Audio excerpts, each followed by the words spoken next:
আসসালামু আলাইকুম রহমতুল্লাহ বরকাত। প্রিয় দেশবাসী, গতকালের দুর্ঘটনা কি বুঝতে পারলেন? হাদি হত্যার বিচার চাইতে গিয়ে অনেক বৈষম্য বিরোধী এবং ছাত্রবিন্দু দেশের তারা কত নির্যাতন হয়েছে, কত টিয়ার শেল খেয়েছে, কত গুলি খেয়েছে, কত মারপিট খেয়েছে এই ইউনূস সরকারের আমলে। কি বুঝতে পেরেছেন? কোনো পরিবর্তন হয়েছে? পরিবর্তন হয় নাই। অনেকে বলতেছে শেখ হাসিনাকে তাড়াইছে, কিন্তু ওয়াকার জামানকে তাড়াতে পারে নাই। এটাই মূল সত্য বাস্তবতা এতদিন পরে বুঝতে পারছেন।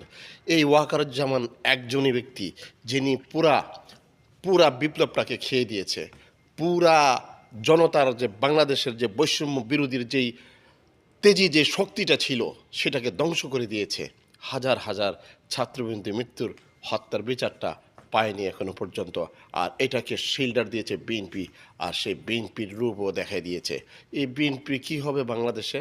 এই বিএনপির কোনো বিচারের জন্য, কোনো দাবি দেওয়ার জন্য, কোনো সংস্কারের জন্য কোনো কিছু করে নেই।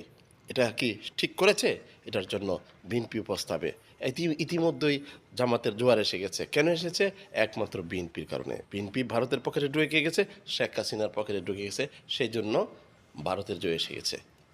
সামনে আরও মহাবিপদ আসতেছে। সবাই সতর্ক থাকুন, ভালো থাকুন, সুস্থ থাকুন। যদি ঐক্য না থাকেন তাহলে এই দেশ নিরাপত্তা হারাবে ভারতের কাছে। এটাই বাস্তবতা। আল্লাহ হাফেজ।